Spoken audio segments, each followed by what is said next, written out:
حسبي ربي جل الله ما في قلبي غير الله نور محمد صلى الله لا إله إلا الله. اسی کے ساتھ ساتھ حج کی مقبولیت میں اس کا بھی بہت خیال رکھا جائے کہ حقوق العباد کی ادائیگی بھی ضروری ہے. حقوق العباد کی ادائیگی اس لیے بھی ضروری ہے کہ اللہ فرماتا ہے میرے حقوق میں معاف کر دوں، میری مہربانی. میرے بندوں کے حقوق اس وقت تک میں معاف نہ کروں گا جب تک کہ صاحب حق نہ معاف کر دے. تو جو اپنے بھائیوں کے حق مارے ہوں، جو اپنے بچوں کے حق مارے ہوں، جو بیوی کے حق مارے ہوں، جو اپنے رشتہ داروں کے حق مارے ہوں، اپنی بہنوں کے حق مارے ہوں، چچاؤں کے ماموں کے حق مارے ہوں، ان پر فرض ہے کہ اگر وہ جنت میں جانا چاہتے ہیں، اپنے حج کو قبول کروانا چاہتے ہیں، تو انہیں چاہیے کہ وہ صاحبان حق کے حق کو پہلے ادا کرتے. اور اگر ہمارے پاس اس وقت اتنا مال نہیں ہے کہ ہم صاحبان حق کے حق کو ادا کر سکیں، تو ہم پر فرض ہے کہ جن کا حق ہم نے مارا ان کے پاس جا کے معافی مانگ. اور یاد رکھنا، معافی مانگنے سے بندہ چھوٹا نہیں ہوتا، معافی مانگنے سے اللہ کی بارگاہ میں بندے کا مرتبہ بڑھ جاتا ہے. تو معافی مانگنے میں شرم نہ کریں. ہم نے گناہ کرنے میں تو شرم نہ کی، جب گناہ میں نہیں شرم آئے تو توبہ میں کیا شرم آنا. اس لیے ہمیں چاہیے کہ ہم صاحبان حقوق سے معافی طلب کریں اور ان سے یہ بھی مہلت لیں کہ دیکھیے ابھی اس وقت تو میرے پاس تمہارا مال نہیں ہے، انشاءاللہ جلد از جلد میں اس کو ادا کر دوں گا. لیکن یہ زبانی وعدہ نہ ہو، دل میں پکا ارادہ ہو. اور اگر پختہ ارادہ دل میں ہے کہ جس کے حق ہیں انہیں ادا کر دوں گا، جن سے قرض لیا ہے ان کو ادا کر دوں گا، یا جن کا لین دین باقی ہے ان کو ادا کر دوں گا، اور بغیر ادا کیے اس کا انتقال ہو گیا، نیت صاف ہے کہ جیسے ہی ملے گا میں ادا کر دوں گا، تو انشاءاللہ رب کریم اس کے ان گناہوں کو بھی معاف کر دے گا. اللہ کو معاف کرنے میں کوئی تکلیف نہیں. اللہ تعالیٰ تو با اختیار مولا، وہ جسے چاہے بخش دے، کوئی اس کو پکڑنے والا نہیں. رحیم اور کریم مولا، بخشش کرنے والا مولا. تو اللہ پہ بھروسہ کرتے ہوئے صاحبان حقوق سے معافی مانگے.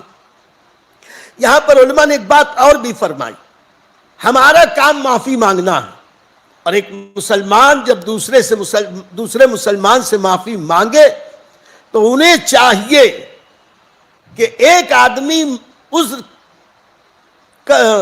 پیش کر رہا ہے، معافی مانگ رہا ہے، تو ہمیں چاہیے کہ ہم اسے معاف کر دیں. یقیناً کبھی کبھی دل دکھا ہوتا ہے تو ہم کہتے ہیں معاف نہیں کروں گا، قیامت میں حساب لوں گا. یقیناً ہمیں حق ہے ہم معاف کریں کہ نہ کریں، لیکن مسلمانوں اس بات پر غور کریں، ہم بھی تو اللہ سے معافی مانگ رہے ہیں. کیا ہم یہ نہیں چاہتے کہ جن کا حق ہم نے دبایا ہے وہ ہمیں معاف کر دے؟ تو جب ہم یہ چاہتے ہیں کہ لوگ ہمیں معاف کر دے، خدا ہمیں معاف کر دے، تو ہم سے اگر کوئی معافی مانگنے کے لیے آیا، اگرچہ کتنا بھی بڑا گناہ کیا ہو یا کتنی بھی بڑی غلطی کی ہو، ہمیں چاہیے کہ ہم انہیں معاف کر دیں. اگر ہم انہیں معاف کر دیں گے تو اللہ تعالی ہمیں بخش دے گا. لیکن یہاں علماء نے یہ بھی فرمایا کہ ہمیں چاہیے کہ ہم اس سے معافی مانگیں، وہ معاف کر دے سبحان اللہ، معاف نہ کرے تو بھی اللہ تعالیٰ اپنے کرم سے ہمارے معافی مانگنے کی وجہ سے ہمیں بخش دے گا. یہ بہت بڑی نعمت ہے، اس لیے معافی مانگ لینی چاہیے، توبہ کر لینی چاہیے. اسی کے ساتھ ساتھ جو بھی بھائی ملے سماج میں، معاشرے میں، دوست احباب، رشتہ دار، پڑوسی، جو بھی ملے سب سے ہمیں چاہیے کہ ہم توبہ اور استغفار کریں، سب سے معافی مانگیں۔ جو جتنا قریب ہے وہ زیادہ حقدار ہے کہ ہم ان سے معافی مانگیں۔ آج کچھ لوگ کہتے ہیں ارے اپنی بیوی سے کیا معافی مانگنا، ارے اپنے شوہر سے کیا معافی مانگنا، ارے یہ میاں بیوی کو تو اور زیادہ چاہیے کہ وہ اپنے زوجین ایک دوسرے سے معافی مانگے۔ پتہ نہیں کب کب کہاں کیسے ہم دل دکھاتے ہیں۔ بھائی کو بھائی سے معافی مانگنی چاہیے، بہن کو بھائی سے، بھائی کو بہن سے، رشتہ داروں کو، دوست احباب کو، سب سے توبہ کی گزارش کرنی چاہیے، سب سے دعا کرانی چاہیے، اور دعا کرا کے سب سے یہ عرض کرنا چاہیے کہ ہمارے لیے دعا کرو کہ اللہ تعالی ہماری حج کو قبول فرما دے۔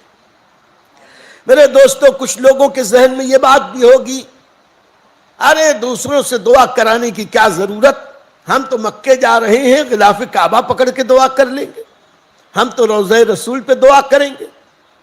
تو یاد رکھو اللہ بے نیاز مولا ہے، وہ چاہے تو مکے میں پہنچانے کے بعد بھی حج کی توفیق نہ دے، اور اگر تم حج کر لو تو وہ چاہے قبول کرے چاہے نہ قبول کرے، ہماری دعا قبول ہو کہ نہ ہو۔ لیکن ایسے بارہا ہوا ہے کہ لوگوں نے نیت کی، حج نہ کر سکے، لیکن اللہ نے ان کے حج کو بھی قبول کر لیا، ان کے ذریعے سارے حاجیوں کے حج کو بھی قبول کر لیا۔ اللہ کس کی دعا قبول کرے کیا پتا، اس لیے ہمیں چاہیے کہ جو مسلمان بھائی ملے، ہمارے سنی جنتی بھائی، ان سے عاجزی اور انکساری کے ساتھ یہ عرض کریں کہ ہمارے لیے دعا کریں کہ اللہ ہمارے سفر حج کو آسان کرے اور ہمارے حج کے سفر کو قبول فرما لے۔ اسی کے ساتھ ساتھ حج کی مقبولیت کی ایک نشانی نبی کریم صلی اللہ علیہ وسلم نے یہ بتائی کہ دوران سفر صدقہ دیتے رہا کرو۔ مقبول حج کی پہچان یہ ہے کہ حاجی پورے سفر میں جستا رفتہ صدقہ دیتا رہے۔ اب یہ صدقہ کیا ہے؟ صدقہ اللہ کی راہ میں خرچ کرنے کا نام ہے۔ ایک ہے صدقہ واجبہ جیسے کہ زکوٰۃ، فطرہ وغیرہ ہوں، اور ایک ہے صدقہ نافلہ، یعنی وہ زکوٰۃ کی طرح واجب نہیں، فرض نہیں، فطرے کی طرح واجب نہیں، لیکن اللہ کو راضی کرنے کے لیے انفاق فی سبیل اللہ، یعنی روپیہ خرچ کرنا۔ ایسی صورت میں یہاں پر جس صدقے کا ذکر ہے وہ یہی کہ پورے دوران سفر ہم کنجوسی کا مظاہرہ نہ کریں، بلکہ کھلے دل سے اللہ کی راہ میں خرچ کرتے رہیں۔ اب یہ خرچ کرنا اس طور پر بھی ہے کہ اگر غریب غربا مل جائیں، خاموشی کے ساتھ ان کی مدد کر دی جائے، فقراء ملے ان کی مدد کر دی جائے۔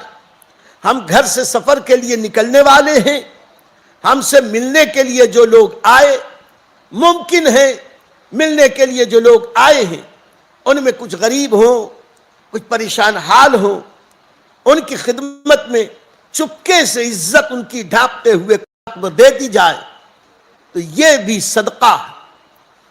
کوئی نہ ملا، رات گئے، کوئی جا رہے ہیں گھر سے، کوئی جانے کے وقت غریب دکھائی نہیں دیا، اپنے گھر کے بچوں کو تحفے تحائف دیں، اپنے گھر والوں کو کچھ روپے پیسے تحفے میں دے دیں، یہ بھی صدقہ ہے۔ کسی کو دے دیں کہ بھئی یہ پیسہ لو فلاں مسجد میں دے دینا، یہ پیسہ لو فلاں مدرسے میں دے دینا۔ اگر اس طرح تم مسجد اور مدرسے میں بھی دے دو گے، انشاءاللہ اللہ تعالیٰ اسے قبول فرمائے گا۔ تو گھر سے نکلنے سے پہلے صدقہ دو، گھر سے نکلنے کے بعد صدقہ دو، مسجد میں جانے سے پہلے، مسجد سے نکلنے کے بعد صدقہ دو، پورے دوران سفر واپس آتے تک اسی طرح صدقہ اور خیرات کرتے رہو۔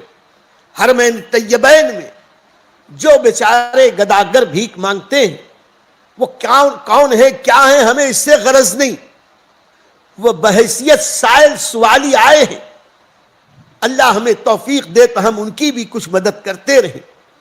ایسے ہی حرمین طیبین میں سڑکوں پہ جھاڑو دینے والے، حرمین طیبین کی صفائی کرنے والے، ہیں تو وہ سفید پوش، لیکن وہ بھی اکثر ترین، وہ اکثریت ان کی غریب ہے، اگر ان کی مدد کر دیں تو یہ بھی صدقہ ہے۔ اور اس سے آگے بڑھ کر اگر ہم دوران سفر کچھ پھل خرید رہے ہیں اپنے لیے، کچھ کھانا لے رہے ہیں اپنے لیے، کچھ میوے خرید رہے ہیں اپنے لیے، تو یہ کھانا، یہ پھل، یہ میوے کچھ زیادہ لے لیں۔ اپنے ساتھ جو حج کرنے کے لیے آئے ہیں، یہ سب اللہ کے مہمان ہیں، اللہ کے مہمانوں کا دل خوش کریں، خود بھی کھائیں، انہیں بھی کھلائیں، یہ بھی صدقہ اور نیکی ہے۔ اور یہ حج کے مقبول ہونے کی نشانی ہے کہ حج کے سفر میں کثرت کے ساتھ صدقہ دیتے رہنا چاہیے۔ اور اسی کے ساتھ ساتھ ایک صدقہ وہ بھی ہے کہ جب آپ سفر میں رہیں، کسی بوڑھے کو دیکھیں، کمزور کو دیکھیں، کوئی پریشان حال کو دیکھیں، اس کا سامان اٹھا دیں، اس کی مدد کر دیں۔ آپ بیٹھے ہیں، کوئی کمزور کھڑا ہے، آپ کھڑے ہو جائیں، اسے بیٹھنے کی جگہ دے دیں، کسی کی مدد کر دیں۔ یہ سمجھیں کہ آپ صرف ذکر کرتے ہوئے تسبیح ہلاتے بیٹھے ہیں، یقیناً اس کا ثواب ہے، لیکن اگر تھوڑی دیر کسی ضرورت مند کی، پریشان حال کی، کمزور کی مدد کر دیں تو یہ مدد کرنا تمہارے ذکر و اذکار سے زیادہ اللہ کو پسند ہے۔ تو دوران سفر دل درد مند لے کے جاؤ، ضرورت مندوں کی ضرورت کو پورا کرتے رہو، اور دوران سفر نمازوں کی پابندی کا بہت خیال رکھو۔ عام طور پر سفر کے دوران لوگ یہ سوچتے ہیں، ارے کیا نماز تو پڑھتے ہی رہتے، چلو بعد میں پڑھ لیں گے، ابھی تو راستہ ہے، ابھی تو سفر ہے۔ یاد رکھو، نماز ترک کرنا ہمیشہ گناہ، لیکن حج کے سفر میں نماز ترک کرنا گناہ پر گناہ۔ اللہ تعالی ہمیں توفیق عطا فرمائے کہ ہمیں نمازوں کا پابند بنا دے، تو نمازیں ہرگز ترک نہ ہو۔ اسی کے ساتھ ساتھ نماز دوران سفر، حج کے سفر میں اپنی زبان پہ قابو رکھے۔ کچھ لوگ اپنی زبان کڑوی اور تیکھی رکھ کر سمجھتے ہیں ہم 30 مار خاں ہیں، ہم نے ایسی بولی بولی کہ سامنے والے کو چپ کرا دیا۔ یاد رکھو، تلخ زبان سے کسی کا دل دکھانا، اس سے بڑا گناہ اور کوئی نہیں ہو سکتا۔ نبی پاک صلی اللہ علیہ وسلم نے فرمایا، فرائض و واجبات کے بعد میدان محشر میں میزان عمل پر میٹھے بول سب سے زیادہ باوزن ہوتے ہیں۔ تو اپنی تلخ زبان کو قابو میں رکھیں۔ خاص طور سے ہمیں چاہیے کہ ہم جھوٹ، غیبت، چغلی، بدی، لگائی بجھائی، اس سب چیزوں سے اپنے آپ کو روکیں۔ یہ ساری چیزیں ہمیشہ گناہ، حج کے سفر میں گناہ پر گناہ، بہت زیادہ گناہ۔ اسی کے ساتھ ساتھ اللہ تعالیٰ نے قرآن میں یہ بھی ارشاد فرمایا، فَلَا رَفَسَ وَلَا فُسُوقَ وَلَا جِدَالَ فِي الْحَجِّ، حج کے سفر میں بے حیائی کے کام مت کرو، گناہ کے کام مت کرو، اور لڑائی اور جھگڑا مت کرو۔ خاص طور سے ان 3 چیزوں کا ذکر کیا۔ آدمی کی عادت ہے، زبان گندی ہے، ہمیشہ گندی گندی فحش باتیں، بکواس کرتا رہتا ہے، بیہودہ باتیں کرتا رہتا ہے، لوگوں کا دل دکھاتا رہتا ہے، تو حج کے سفر میں بھی اس کی عادت جاتی نہیں۔ اللہ قرآن میں فرماتا ہے فَلَا رَفَسَ وَلَا فُسُوقَ وَلَا جِدَالَ، بیہودہ بات مت کرو، گندی بات مت کرو، فحش کلامی نہ کرو، بے حیائی کی باتیں مت کرو، اور ساتھ ہی ساتھ گناہ مت کرو۔ گناہ یہی ہے کہ کسی کا دل دکھانا، گناہ یہی ہے کسی کا حق مارنا۔ اب لائن لگی ہوئی ہے، اب وہاں پر بھی حرم میں ہے، وہاں بھی لائن مار رہے ہیں، ادھر ادھر سے گھس کے خود آگے بڑھنے کی کوشش کرتے ہیں۔ حجر اسود کی لائن لگی ہوئی ہے، اس میں بھی پیچھے سے ڈنڈی مار رہے ہیں۔ بس کی لائن لگی ہے، ایئرپورٹ پہ لائن لگی ہے، کہیں سے بھی گھس کے کدھر سے بھی جا کے سوچتے ہیں ہم بہت عقل مند ہیں، لیکن یہ گناہ کے کام ہیں، ان گناہ کے کاموں سے اپنے آپ کو روکو۔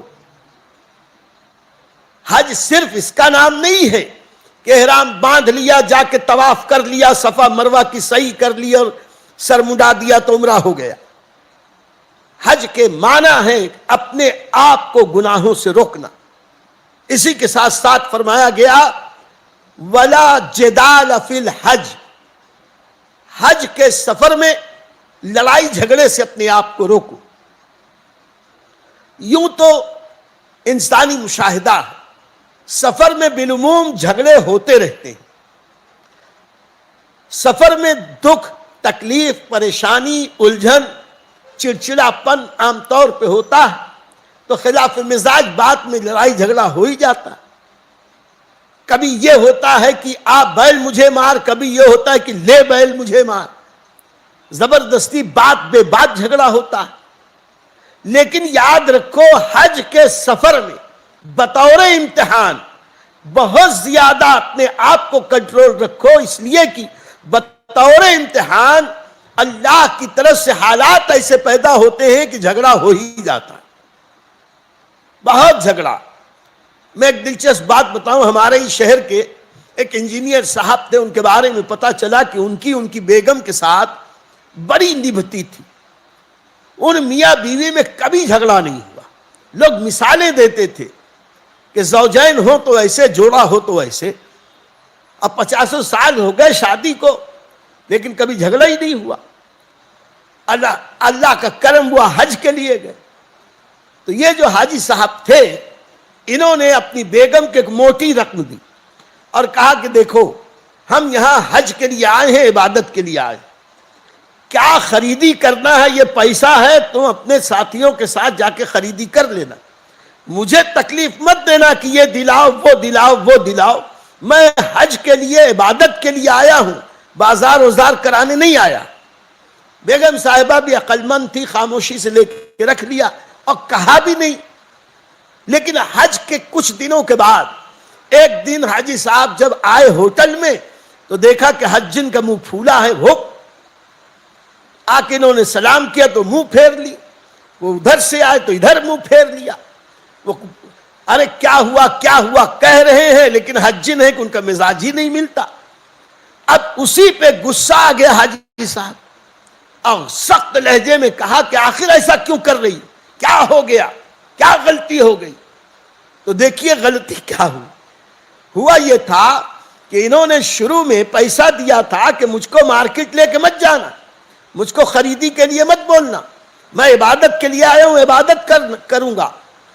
اور حج کے بعد وہ حاجی صاحب کے کسی ساتھی کو کچھ سامان لینا تھا اور انہوں نے کہا کہ یار یہ لینا ہے، سمجھتا نہیں، چلو تم دلا دو۔ یہ ان کے ساتھ بازار چلے گئے، بس اسی پہ جھگڑا کہ میرے لیے تو کہتے تھے میں عبادت کے لیے آیا ہوں، اور دوست کی بات آئی تو چلے بازار کرانے کے لیے۔ کہنے کا مقصد یہ بات بے بات جھگڑا ہوتا ہی ہے، لیکن بہادر وہ نہیں کہ جو بدلہ لے کر زمین پر کسی کو پٹخ دے۔ حدیث پاک میں آیا بہادر وہ ہے جو اپنے جذبات پہ قابو رکھ کر خطا کار کی خطا کو معاف کر دے۔ اس لیے حج کے سفر میں رب نے یہ جو فرمایا وَلَا جِدَالَ فِي الْحَجِّ، حج کے سفر میں جھگڑا نہ کرو، تو ہمیں چاہیے کہ ہم حج کے سفر میں زیادہ سے زیادہ اپنے جذبات پہ کنٹرول رکھیں اور گناہوں سے اپنے آپ کو روکیں، لڑائی جھگڑے سے اپنے آپ کو بچائیں۔ اسی